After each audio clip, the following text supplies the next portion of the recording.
తారక్ గారి గురించి మాకు నిజంగా ఏం తెలీదు. ఆయన చాలా తక్కువ ఇంటర్వ్యూస్ ఇవ్వడం గాని తప్ప, ఇప్పుడు మీరేం చెప్తారో అదే జనానికి ఆయన తెలుస్తది. గురించి నేను చెప్పేదానికన్నా ఆయన్ని కలిసిన వాళ్ళని అడగాలి నిఖిల్.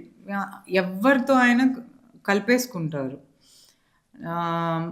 తన మనుషులు అందరినీ బావ, అక్క, వదిన, అన్నయ్య, మావయ్య, పెదనాన్న అని బంధుత్వంతోనే పిలుస్తాడు. He likes it. హ్మ్. నిఖిల్ అని పిలవడు. తమ్ముడు, నిఖిల్ అని ఇలానే బాలకృష్ణ గారు కూడా అంతే కదా. ఆయన కూడా చాలా yeah. They are all like that. Very humble and warm people. Yeah. అంటే